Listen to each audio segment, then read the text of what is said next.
Hello friends, welcome to BPSC Darpan. आज हम लोग यहाँ पर total 130 one liner GK GS का स्टडी करेंगे, जो आपके आने वाले एग्जाम के पॉइंट ऑफ व्यू से वेरी इंपॉर्टेंट है। और यहाँ से कई क्वेश्चंस आपको प्रीवियस ईयर में पूछे गए मिलेंगे। यदि आप प्रीवियस ईयर का क्वेश्चंस एसएससी, बीपीएससी या अदर किसी एग्जाम का आप देखे होंगे तो आपको पता चलेगा यहाँ से कई क्वेश्चंस प्रीवियस ईयर में पूछे जा चुके हैं। तो चलिए हम टाइम वेस्ट किए बगैर यहाँ पर स्टडी स्टार्ट करते हैं। टोटल 13 टॉपिक यहाँ पर मिलेंगे, जिनमें से फर्स्ट टॉपिक हमारा है भारतीय इतिहास एवं संस्कृति। हम्पी के खंडहरों की खोज ईस्ट इंडिया कंपनी के एक ब्रिटिश अधिकारी ने की थी। उस अधिकारी का क्या नाम था? तो उसका नाम था colonel Colin Mackenzie. Colonel Colin Mackenzie ही पहले व्यक्ति थे या पहले ब्रिटिश नागरिक थे जिन्होंने हम्पी के खंडरों का खोज किया था, हम्पी के खंडरों का स्टडी किया था। तो याद रखेंगे यह कौन थे? हम्पी के खंडरों की खोज करने वाले ब्रिटिश अधिकारी थे, ब्रिटिश नागरिक थे। उसका नाम था कर्नल कोलिन मैकेंजी। ठीक है। जब ह्वेनसांग ने नालंदा विश्वविद्यालय में अध्ययन किया था उस समय उसके कुलपति कौन थे? तो उसके कुलपति थे शीलभद्र। जैसे कि आपको पता होगा, नालंदा विश्वविद्यालय बिहार के नालंदा जिला में स्थित है और यह सबसे प्राचीन विश्वविद्यालयों में से एक है। और ऐसा माना जाता है कि दुनिया की जो पहली विश्वविद्यालय थी यह नालंदा विश्वविद्यालय थी। और कुछ जगह पर आपको तक्षशिला विश्वविद्यालय भी मिलेगा। तो यदि इसके साथ एक लाइन और ऐड कर दिया जाए, दुनिया का पहला आवासीय विश्वविद्यालय तो नालंदा विश्वविद्यालय है, यह कन्फर्म है। लेकिन कई बुक में आपको दुनिया की पहली यूनिवर्सिटी के रूप में नालंदा का नाम है, तो किसी किसी बुक में आपको तक्षशिला का नाम भी मिलेगा, जो तक्षशिला अभी वर्तमान पाकिस्तान में है और नालंदा विश्वविद्यालय जो है वर्तमान बिहार के नालंदा जिला में है।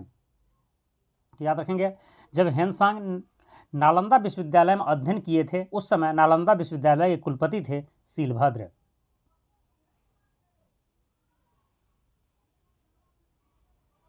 विक्रमशिला बिहार जो शिक्षा का एक महान केंद्र था, की स्थापना किसने की थी?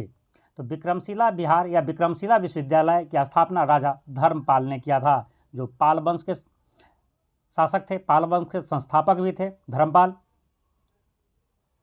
जिन्होंने विक्रमशिला बिहार या विक्रमशिला विश्वविद्यालय का स्थापना किया था। तो यहाँ एक चीज़ और याद रखेंगे, विक्रमशिला विश्वविद्यालय भी बिहार के ही भागलपुर जिला में है। सम्राट जहांगीर ने मुख्य रूप से कला के किस शाखा को संरक्षण दिया था? या कला के चित्रकला शैली को संरक्षण दिया था? यह भी कई एग्जाम में यह क्वेश्चंस पूछा जा चुका है। जहांगीर किस कला का संरक्षक था? तो यह चित्रकला का संरक्षक था, उसका संरक्षण दिया था चित्रकला का। राष्ट्रकूट राजाओं द्वारा जारी किए गए और उसके सचिवों द्वारा दर्ज किए गए शाही आदेशों को कहा जाता था, इसे राजश्रवितम कहा जाता था।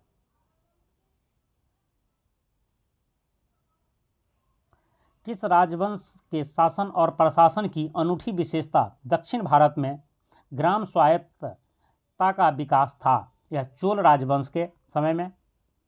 याद रखेंगे, दक्षिण भारत में जो चेर, चोल और पांड्य, ये तीन जो राजवंश थे वो दक्षिण भारत के केरला और तमिलनाडु में थे। तो याद रखेंगे, दक्षिण भारत की चोल जो राजवंश है उसका जो शासन और प्रशासन की एक अनूठी विशेषता थी, जो ग्राम स्वायत्तता के विकास, जिसके शासनकाल में ग्राम स्वायत्तता का विकास हुआ था।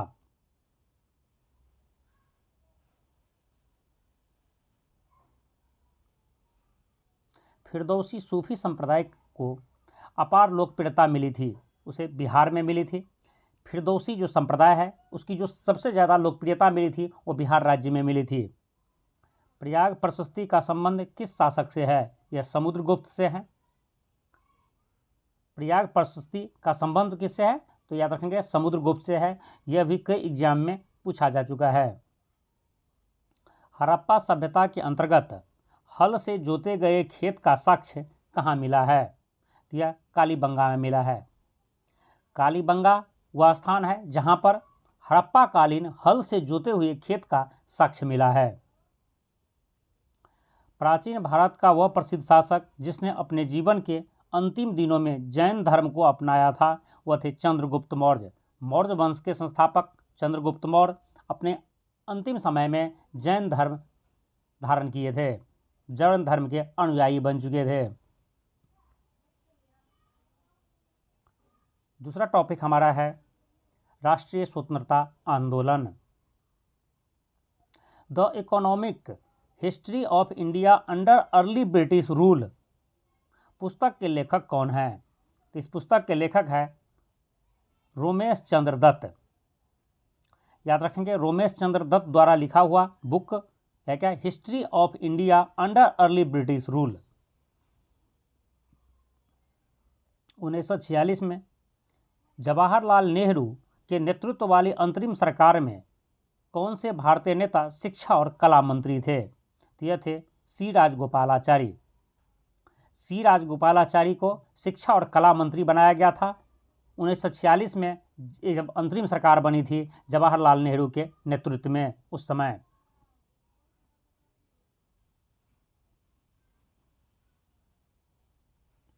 गदर अखबार का पहला अंक 1 नवंबर 1913 को प्रकाशित हुआ था उर्दू में। देखिए, यह एक ऐसा क्वेश्चन है जो कई बार एग्जाम में पूछा गया है और स्टूडेंट्स हर बार इस क्वेश्चन का आंसर गलत कर देते हैं। तो सेम इसी टाइप से आपको क्वेश्चन पूछा जाएगा। गदर अखबार का पहला अंक जो 1 नवंबर 1913 को प्रकाशित हुआ था वो किस लैंग्वेज में था? तो आपको 4 लैंग्वेज मिलेंगे, हिंदी, इंग्लिश, उर्दू और साथ साथ जो है फारसी या कोई अदर लैंग्वेज डाल देंगे। तो याद रखेंगे उस समय यह उर्दू में हुआ था। गदर अखबार का पहला संस्करण जो आया था, पहला अंक उर्दू में छापा गया था। लंदन में इंडिया होम रूल सोसाइटी, जिसे इंडिया हाउस भी कहा जाता है, के संस्थापक कौन थे? इसके संस्थापक थे श्याम जी कृष्ण वर्मा। यह भी कई एग्जाम में, खास करके एसएससी का, यह समझ लीजिए तो फेवरेट क्वेश्चन है। कई बार एसएससी के बुक में आपको, प्रीवियस ईयर बुक में आपको मिल जाएंगे यह क्वेश्चन। जब सुभाष चंद्र बोस ने फॉरवर्ड ब्लॉक की स्थापना की थी तब भारत के गवर्नर कौन थे? तो लॉर्ड लिनलिथगो भारत के गवर्नर थे। फॉरवर्ड ब्लॉक की स्थापना सुभाष चंद्र बोस ने 1939 में की थी और उस समय भारत के गवर्नर जनरल थे लॉर्ड लिनलिथगो।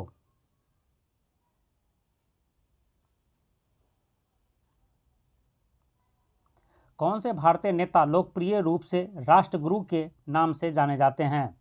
यह सुरेंद्र नाथ बनर्जी हैं।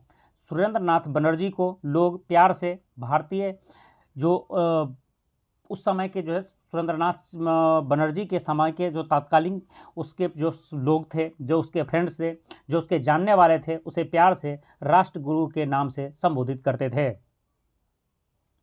और याद रखिए, राष्ट्रपिता कैसे कहा जाते हैं? तो राष्ट्रपिता महात्मा गांधी को कहे जाते हैं, जबकि राष्ट्रगुरु सुरेंद्र नाथ बनर्जी को कहे जाते हैं। 1918 में महात्मा गांधी के सत्याग्रह के बाद अहमदाबाद मिल मालिकों ने मजदूरों की मजदूरी बढ़ाकर कितने कर दी? वो 35% कर दी। रॉलेट एक्ट का विरोध करने के लिए भारत में सत्याग्रह दिवस कब मनाया गया? 6 अप्रैल 1919 को मनाया गया। रॉलेट एक्ट के विरोध करने के लिए जो भारत में सत्याग्रह दिवस मनाया गया था वो मनाया गया था 6 अप्रैल 1919 को। 1930 में जब महात्मा गांधी साबरमती आश्रम से दांडी के लिए निकले थे तब उसके साथ कितने अनुयायी थे? तो 78 अनुयायी थे। 78 अनुयायियों के साथ महात्मा गांधी साबरमती आश्रम से दांडी के लिए निकले थे और यह क्वेश्चंस भी एग्जाम में कई बार पूछे जा चुके हैं। भारत में रेडिकल डेमोक्रेटिक पार्टी के संस्थापक कौन थे? यह थे मानवेंद्र नाथ राय। नेक्स्ट टॉपिक हमारा है भारतीय राज्य व्यवस्था एवं संविधान। भारतीय संविधान में मूल रूप से कितने मौलिक अधिकार दिए गए थे? तो 7 मौलिक अधिकार दिए गए थे। याद रखेंगे, भारतीय संविधान का जो मौलिक अधिकार है उनमें 7 मौलिक अधिकार दिए गए थे बिगिनिंग में, शुरुआती में जब संविधान लिखा गया था उस समय। लेकिन वर्तमान में इसमें 6 मौलिक अधिकार बचे हैं। संपत्ति का जो अधिकार था, जो पहले मौलिक अधिकार में था, उसे हटा दिया गया है। अब टोटल 6 मौलिक अधिकार बचे हैं। पिछड़े वर्गों के लिए राष्ट्रीय आयोग की स्थापना कब की गई थी? यह 1993 में की गई थी। पिछड़े वर्गों के लिए, ओबीसी के लिए जो राष्ट्रीय आयोग की स्थापना किया गया था वह किया गया था 1993 में। राष्ट्रपति केंद्र और राज्यों के बीच साझा हित के विषय की जांच और चर्चा करने के लिए एक अंतर राज्य परिषद स्थापित कर सकता है, अनुच्छेद 263 के अकॉर्डिंग। भारत में राष्ट्रपति के चुनाव की पद्धति से प्रेरित है, यह आयरिश संविधान से प्रेरित है। भारत में जो राष्ट्रपति का चुनाव होता है, जो उसकी पद्धति किस तरह से चुनाव होनी चाहिए, यह आयरलैंड के संविधान से लिया गया है। मौलिक अधिकारों के प्रवर्तन के मामले में सर्वोच्च न्यायालय का छत्राधिकार है। यह मूल्य लेकिन अनन्य नहीं है।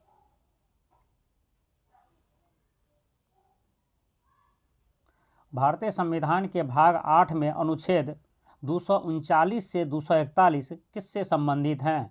यह केंद्र शासित प्रदेश से संबंधित हैं। भारतीय संविधान में कौन सा अनुच्छेद अनुसूचित क्षेत्रों और आदिवासी क्षेत्रों के रूप में नामित कुछ क्षेत्रों के लिए प्रशासन की एक विशेष प्रणाली की परिकल्पना करता है? यह है अनुच्छेद 244।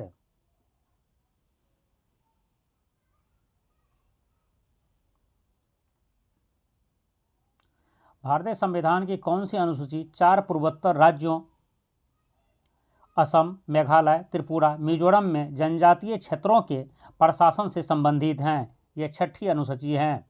भारतीय संविधान की 6ठी अनुसूची में पूर्वोत्तर के 4 राज्यों जिसमें असम, मेघालय, त्रिपुरा और मिजोरम में जो जनजातीय क्षेत्र है उसके प्रशासन से संबंधित व्यवस्था की गई है। किसमें की गई है? 6ठी अनुसूची में।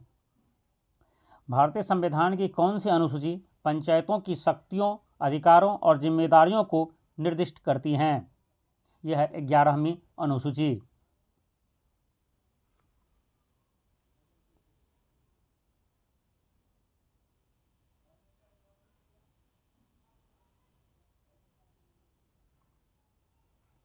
भारतीय संविधान का अनुच्छेद सुनिश्चित करता है कि कानून के अधिकार के बिना कोई कर नहीं लगाया जाएगा या एकत्रित नहीं किया जाएगा। यह करता है अनुच्छेद 265 के अनुसार।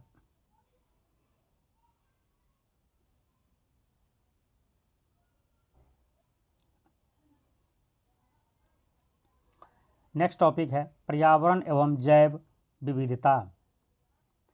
कौन सा देश अंतर्राष्ट्रीय सौर गठबंधन ISA का 104वां पूर्ण सदस्य बना है? यह है आर्मेनिया।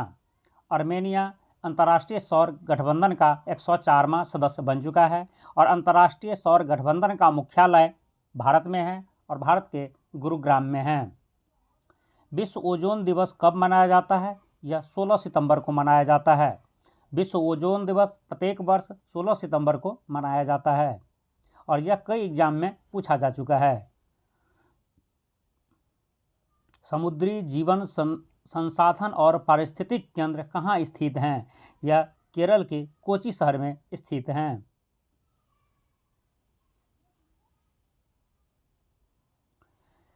किस महासागर में सर्वाधिक प्रवाल भित्तियां पाई जाती हैं? यह प्रशांत महासागर में। प्रशांत महासागर में सर्वाधिक प्रवाल भित्तियां पाई जाती हैं।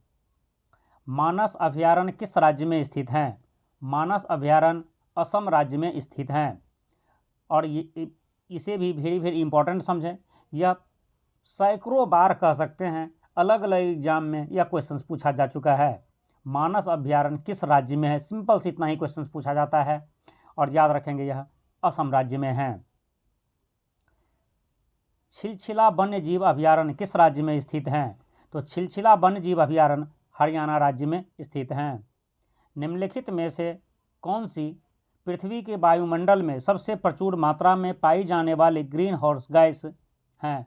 यह है जल वाष्प।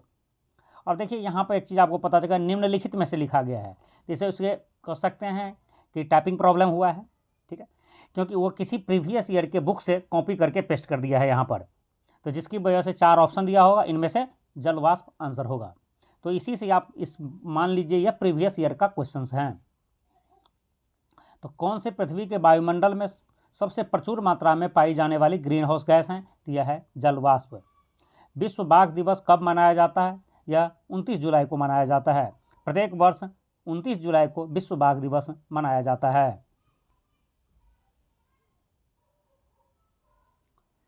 कौन सा जल प्रदूषण को कम करने में प्रभावी है और बायोगैस उत्पादन के लिए भी उपयोगी हैं? यह है जलकुंभी। जलकुंभी एक ऐसा पौधा है जो जल प्रदूषण को कम करती है और बायोगैस का भी उत्पादन करती हैं। ट्रैफिक की स्थापना किस संगठन द्वारा की गई थी? यह WWF और IUCN के गठबंधन द्वारा की गई थी।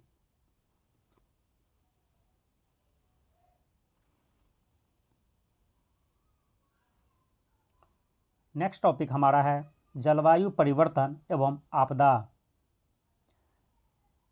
जैव विविधता संरक्षण के लिए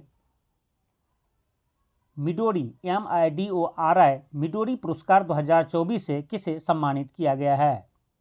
यह सम्मान मिला है कजाकिस्तान से बेरा बोरोनोव और पेरू से यसावेल अगस्टीना काल्डेरो कार्लोस को। नाम थोड़ा सा अटपटा है, उसे एक दो बार आप देख लें। समान पर्यावरणीय परिस्थिति में एक साथ रहने वाले पौधों के समूह को कहा जाता है, उसे समुदाय कहा जाता है। जैविक प्रणाली में अधिकतम ऊर्जा के सिद्धांत या नियम की परिकल्पना किसने की थी? यह की थी लुटका ने। खाद्य श्रृंखला में शामिल है। खाद्य श्रृंखला में उत्पादक, उपभोक्ता और अपघटक तीनों ही शामिल हैं। और यह क्वेश्चंस भी इंपॉर्टेंट है, कई बार एग्जाम में पूछा गया है। आपसे ऑप्शन इस तरह से देते हैं, खाद्य श्रृंखला में शामिल हैं ऑप्शन ए उत्पादक, ऑप्शन बी उपभोक्ता, ऑप्शन सी अपघटक और ऑप्शन डी इनमें से सभी। तो याद रखेंगे आंसर होगा डी, इनमें से सभी। पर्यावरण परिवर्तन के प्रति सबसे संवेदनशील प्राणी श्रेणी है, यह है उभयचर। हवा में श्वसनीय निलंबित कण पदार्थ RSPM का आकार होता है 5 माइक्रोन से कम।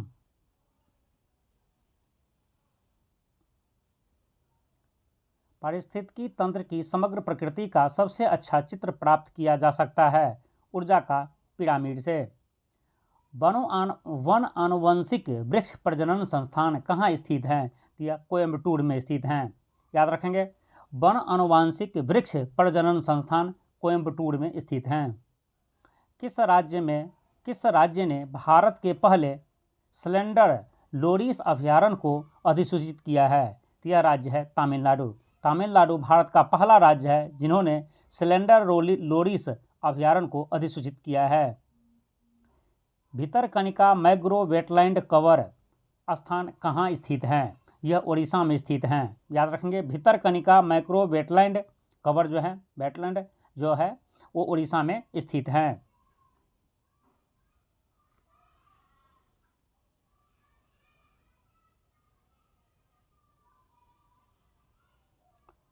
नेक्स्ट टॉपिक हमारा है भारत एवं विश्व का भूगोल।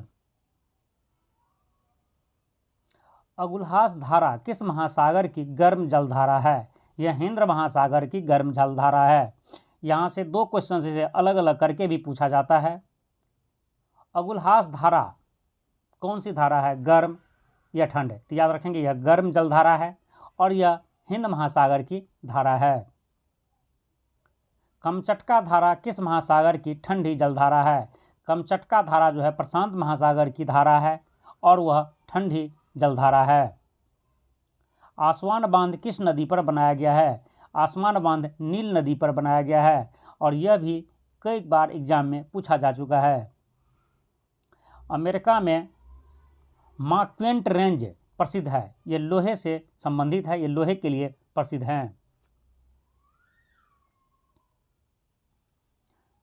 फाइव फ्लावर झील स्थित हैं, तो यह चीन में स्थित हैं। फाइव फ्लावर झील चीन में स्थित हैं। मुकंदरा हिल्स स्थित है, यह राजस्थान में स्थित हैं। मुकंदरा हिल्स एक हिल स्टेशन है जो राजस्थान में है।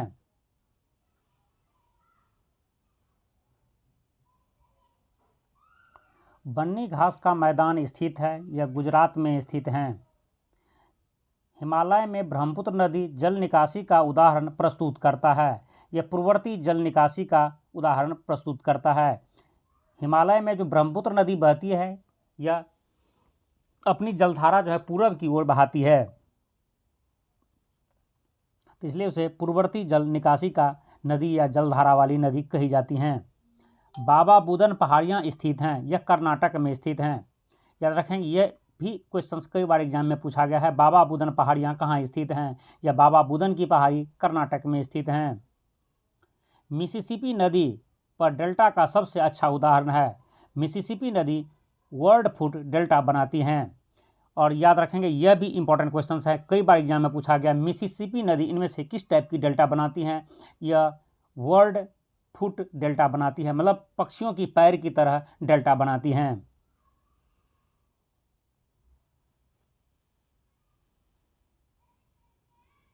नेक्स्ट टॉपिक हमारा है भारतीय अर्थव्यवस्था। हाल ही में किस सार्वजनिक उपक्रम को प्रतिष्ठित महारत्न का दर्जा दिया गया है, यह है HAL को। ग्लोबल इनोवेशन इंडेक्स 2024 में भारत की रैंकिंग क्या है, भारत की रैंकिंग 39 हैं।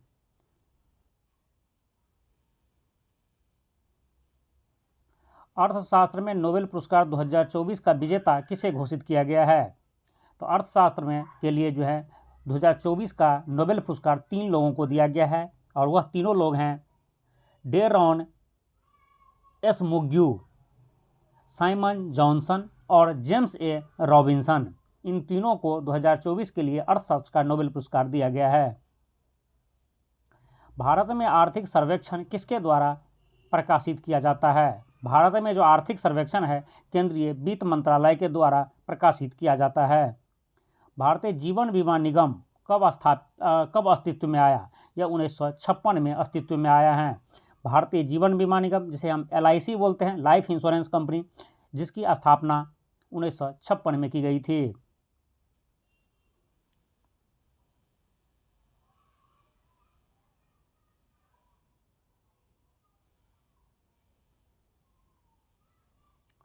मुद्रास्फीति और बेरोजगारी के सह-अस्तित्व को कहा जाता है, उसे स्टैगफ्लेशन कहा जाता है। यह भी कई बार एग्जाम में पूछा जा चुका है। भारत में बैंकिंग क्षेत्र में NEFT का मतलब क्या है, तो NEFT का मतलब है राष्ट्रीय इलेक्ट्रॉनिक फंड ट्रांसफ़र। कहने का मतलब है, आपसे सिंपल से पूछेगा NEFT का फुल फॉर्म क्या है, यह है national electronic fund transfer. NEFT का फुल फॉर्म है, इसका मतलब है। प्रधानमंत्री नरेंद्र मोदी ने हाल ही में भारतीय कौशल संस्थान IIS का उद्घाटन किया है, यह मुंबई में किया है। हाल ही में भारतीय समाचार पत्र सोसाइटी INS का अध्यक्ष किसे नियुक्त किया गया है, यह MB श्रेयम्स कुमार को नियुक्त किया गया है। इंटरनेशनल माइग्रेशन आउटलुक किस संगठन संस्था द्वारा जारी किया जाता है, यह आर्थिक सहयोग एवं विकास संगठन OECD द्वारा जारी किया जाता है।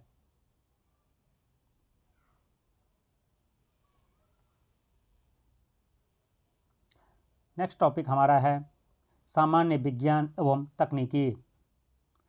किस समूह को पौधा जगत के उभयचर भी कहा जाता है, तो ब्रायोफाइटा को कहा जाता है। ब्रायोफाइटा को पौधे जगत का उभयचर या कह सकते हैं प्लांट जगत का उभयचर कहा जाता है।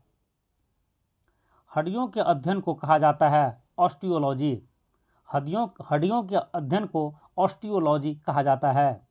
बर्फ और ओले किसके रूप हैं, तो यह वर्षा के रूप हैं। तो याद रखिएगा, बर्फ जो पहाड़ी इलाकों में ठंडी के मौसम में जो गिरते हैं वह भी एक वर्षा का रूप है, और आप देखते हैं प्लेन इलाका में जब ओले गिरते हैं जिसको हम पत्थर गिरना बोलते हैं, वह भी वर्षा का ही एक रूप है। कौन सा नियम दो स्थिर बिंदुओं के बीच बल के लिए अभिव्यक्ति को दर्शाता है, यह है कूलम का नियम।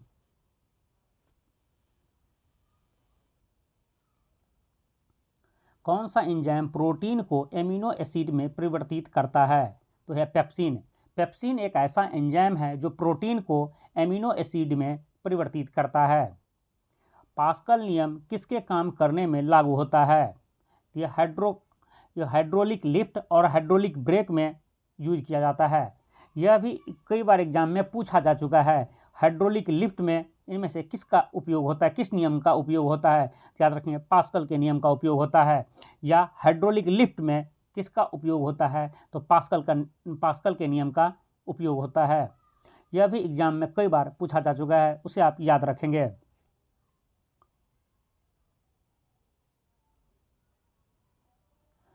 जेरोफ्थाल्मिया किसकी कमी के कारण होता है? यह विटामिन ए की कमी के कारण होता है।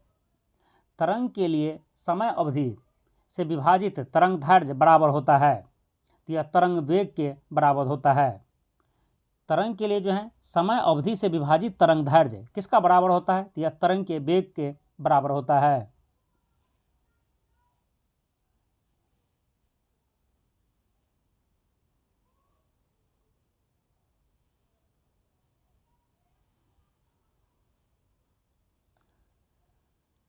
शॉर्ट सर्किट के समय सर्किट में करंट अधिक बढ़ जाता है। मतलब शॉर्ट सर्किट तभी होता है जब सर्किट में करंट जो है सो आवश्यकता से ज़्यादा बढ़ जाता है। जितनी उसकी क्षमता होती है बर्दाश्त करने की, उससे ज़्यादा जब सर्किट में करंट बढ़ जाती है तो भी शॉर्ट सर्किट होती है। साइक्लोहेक्सेन में संतृप्त और असंतृप्त बंधों की संख्या क्रमशः होती हैं। साइक्लोहेक्सीन में संतृप्त बंधों की संख्या 18 होती हैं, जबकि असंतृप्त बंधों की संख्या 0 होती हैं। मतलब साइक्लोहेक्सीन में सिर्फ संतृप्त बंध होती हैं जो 18 है, और असंतृप्त बंध नहीं होती हैं, मतलब 0 होती हैं वो।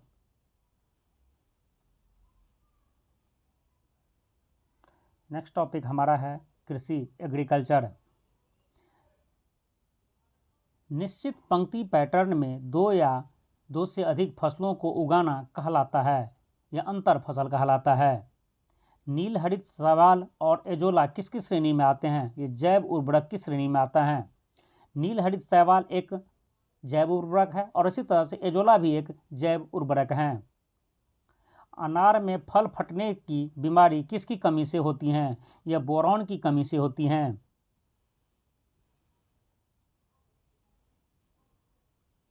आम में फलों के गिरने को किसके छिड़काव से नियंत्रित किया जा सकता है? 2,4-D के छिड़काव से नियंत्रित किया जा सकता है। फास्फोरस आमतौर पर अम्लीय मिट्टी में किसके रूप में स्थिर होता है? यह एल्यूमिनियम फॉस्फेट के रूप में स्थिर होता है। थारपारकर एक नस्ल है गाय की। थारपारकर जो है गाय की एक नस्ल है। केंद्रीय भेड़ एवं ऊन अनुसंधान संस्थान राजस्थान में स्थित हैं। यह राजस्थान के टोंक में स्थित हैं। केंद्रीय भेड़ और ऊन अनुसंधान संस्थान कहाँ पर है? यह टोंक में है जो राजस्थान में है।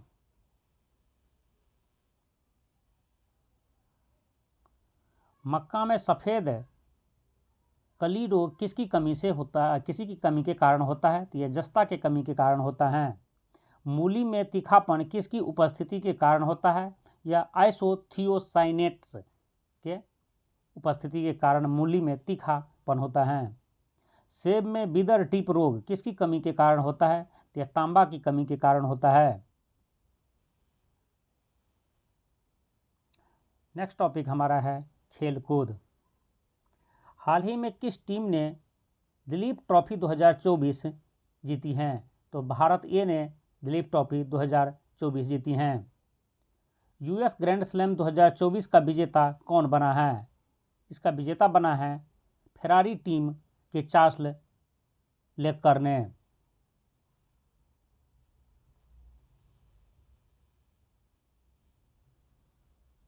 कौन सी टीम आईसीसी महिला T20 विश्व कप 2024 की चैंपियन बनी है? यह टीम है न्यूजीलैंड। न्यूजीलैंड आईसीसी महिला T20 विश्व कप 2024 की चैंपियन बनी हैं। हाल ही में एटीपी संघाई मास्टर्स एकल खिताब 2024 किसने जीता है? यह जीता है जैनिक सिनर ने, जो इटली से हैं। 2028 में अगला ग्रीष्मकालीन ओलंपिक खेलों की मेजबानी कौन सा शहर करेगा? यह लॉस एंजिल्स शहर करेगा, जो यूएसए का एक शहर है, अमेरिका का एक शहर है। तो याद रखेंगे यह क्वेश्चंस इंपॉर्टेंट है आपके आने वाले एग्जाम के पॉइंट ऑफ व्यू से। 2028 में जो अगला ग्रीष्मकालीन ओलंपिक खेल होगा उसका मेजबानी करेगा अमेरिका, और अमेरिका का लॉस एंजिल्स शहर।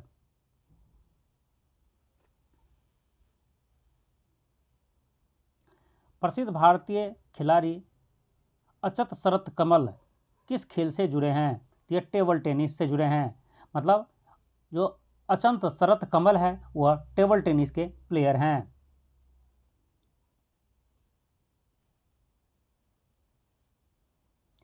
पोलो टीम दोनों में कितने खिलाड़ी होते हैं? पोलो टीम में 4 खिलाड़ी होते हैं, दोनों मिला करके, मतलब 2-2 के खिलाड़ी होते हैं।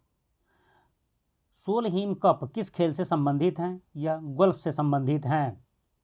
मिलर बॉल वॉली टेस्ट किस खेल से जुड़ा है? यह बैडमिंटन से जुड़ा है। किस ओलंपिक में मशाल समारोह की शुरुआत की गई थी? यह बर्लिन ओलंपिक 1936 से की गई थी। नेक्स्ट टॉपिक हमारा है विविध मिसलेनियस। हाल ही में दादा साहब फाल्के पुरस्कार से किसे सम्मानित किया गया है?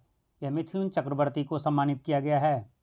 हाल ही में केंद्रीय मंत्रिमंडल द्वारा किन भाषाओं को शास्त्रीय भाषा का दर्जा दिया गया है? तो यह भाषा है मराठी, पाली, प्राकृतिक, असमिया और बंगाली। इन 5 भाषाओं को हाल ही में शास्त्रीय भाषा की दर्जा दी गई हैं।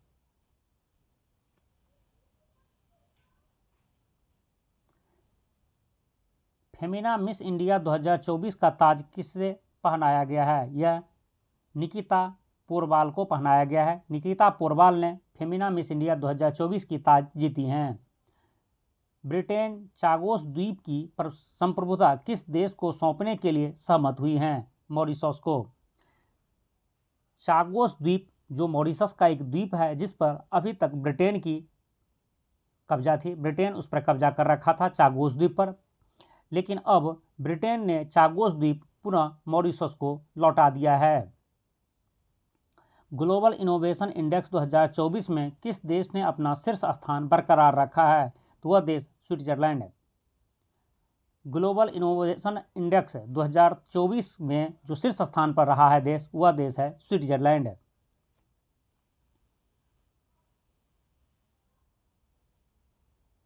नोबेल शांति पुरस्कार 2024 के विजेता का नाम है, वह निहोन हिंडाक्यो को नोबेल शांति पुरस्कार 2024 दिया गया है। इंटरनेट नैतिक प्रोटोकॉल को कहा जाता है नेटिकेट। इंटरनेट नैतिक प्रोटोकॉल को कहा जाता है नेटिकेट।